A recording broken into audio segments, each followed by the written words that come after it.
Hi guys, it's me Karen from Karen's Intuitive Jewelry. Hope y'all are doing well and having a great week.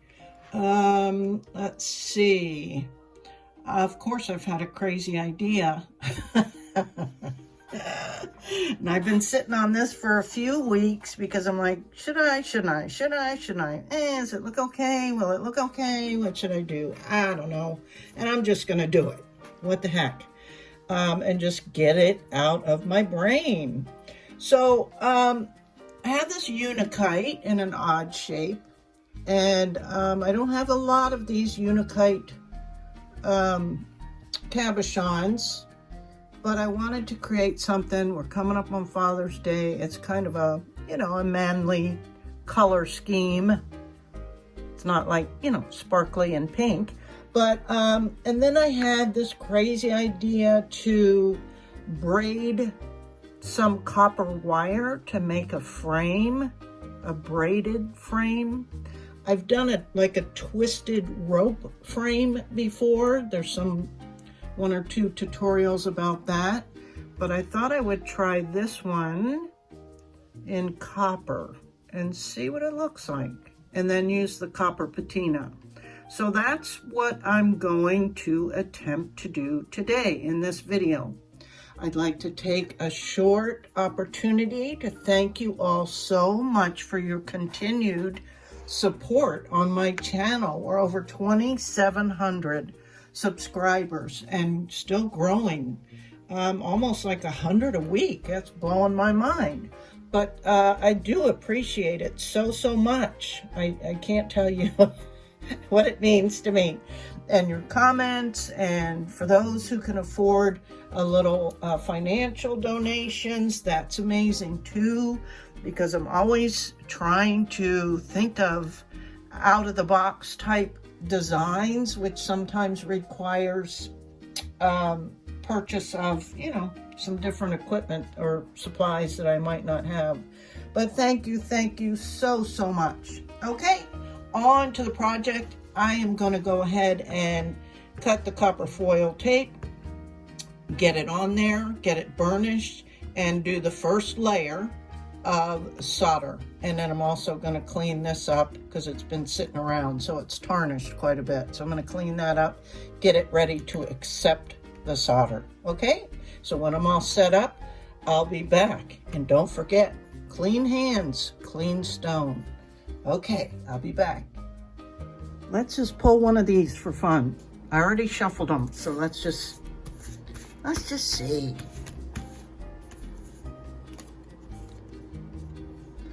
I choose to nourish myself and enrich my life. I love that. I choose to nourish myself and enrich my life. And I hope you do too. On with the show. Okay, so I got the tape on, burnished, soldered it. I even cut the back out. I like the clean look on the back. And I took my radial wheels and cleaned this up, and then cleaned it off as well with alcohol. So now I'm going to get this set up and start attaching it from the back. So let me get my trusty washcloth and see if that's how we're gonna do it. So I ended up getting this frame so snug that it's actually like supporting the stone, hugging the stone. I don't know if you can see, it's even elevated up to where I want it. So I'm not gonna mess with it. I'm just gonna try tack soldering it in a couple of spots and hope that it stays right where I want it.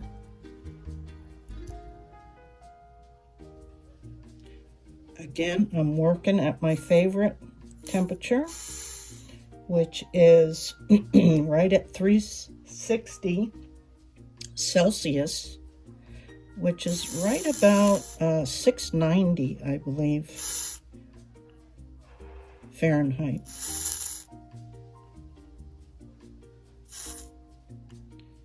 And I'm just dropping little dots on here, and then I'll smooth it out a little bit. But I'd like for it not to seep, you know, too much through the braid to where I lose that detail.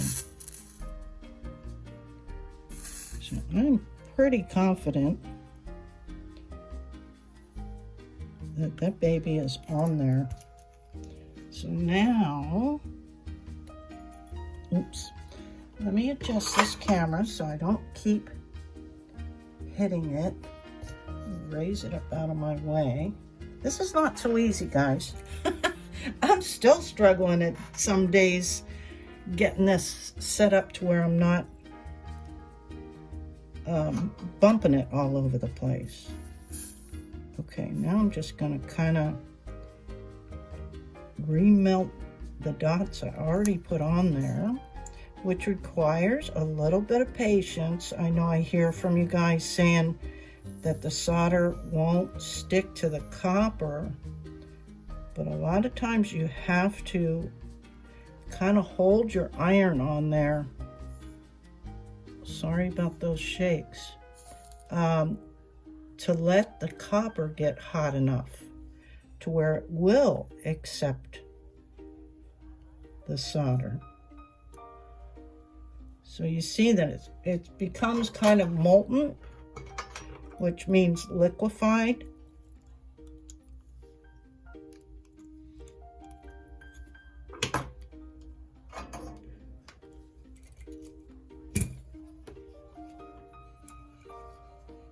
So far I haven't really needed more solder.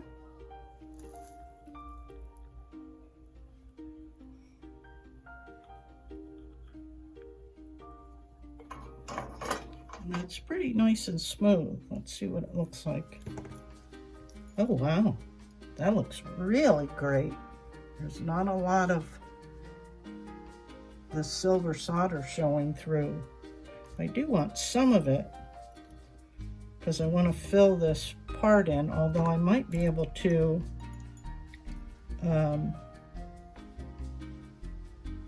add some kind of a bead or something. Yes, I have Unakite beads that I can just thread through there. Okay, let me test this. Oh, it's on there.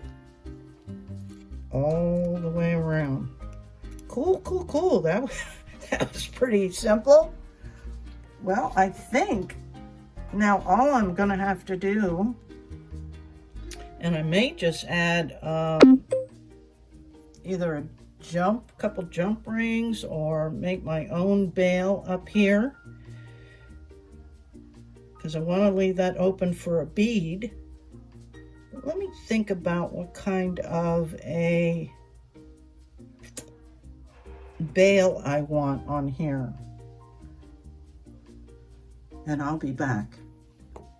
Well guys, I think I'm just going to use a real thick 18 gauge jump ring. I may end up putting 2 on there, but remember I'm going to put a bead on here.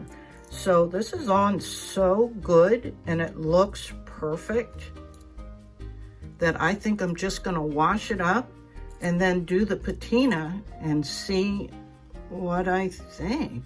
If this is that easy, it may be the quickest pendant I ever made. So let me go wash it up and continue. Okay, so after washing this off, guys, I think it looks amazing without the copper patina. And y'all know I do a lot of mixed metal work anyway, and I don't think that looks bad. I think it might not look as good with the patina on it, because you know that can be kind of splotchy and whatnot. And so what I decided was I'm not going to do patina, and I am going to do like a cute little bead up at the top. I'm just going to put a jump ring up here, a copper jump ring. And then I think I'm also going to do that same bead situation down here where this gap is, if I can show you without these beads flying off. So I'm going to do a little section here, right, of the bead, and then that same situation up here at the top and the jump ring, and we'll be done. So I think I'm happy without the copper patina. So this is just a 24 gauge bare copper wire, and these are 4 millimeter Unakite beads, and these are probably 3 millimeter copper beads. So I'm not gonna put you through trying to watch me feed this wire and do the shake and dance, because I'm just gonna feed the wire through here and wire wrap it into the frame. But I will come back and show you the end result, okay? Okay, and here it is, guys. I put a little bead up at the top and 3 beads in this corner, and then just a jump ring. So what do you think? I dig it. I think it turned out really cool, and I will definitely be doing this again. I love the open frame, and I love that I was able to attach it without a lot of bleed through of the solder, right? It just attached so nicely in strategic, well, every spot really, but didn't bleed through. I didn't lose any of that, and that's kind of, you know, open, that whole braid. Here's one spot it didn't attach to, but that would be easy enough to fix. But you know what? I don't think it needs it. It's on there really, really good. So anyway, I love the addition of the beads. I think they turned out cute. In full disclosure, I started with 24 gauge, but it was too thick. It left gaps that I didn't want. So I actually turned to a 28 gauge, and this is tarnish resistant wire from Parawire copper, but it's fine because I didn't do any, you know, patina or anything. And that wire will stay bright copper because it does not tarnish. This frame part will tarnish, but it's so easy to clean up. I don't know why people don't love copper. I love copper. It's so easy to shine. These are called Pro Polishing Pads.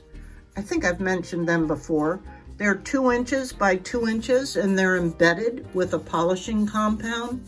And it is that easy to get a brilliant shine. I don't care how tarnished a piece is. So I use them all the time. They're not really cheap, but I have found a good deal on Amazon. So it's in the links below. I'll be sure to make sure I mention them. But anyway, there you go, guys. That's this project. Beautiful Unakite set in a copper braided frame with accent beads. So I'd love your opinion. Until next time, have a super weekend. Bye, guys.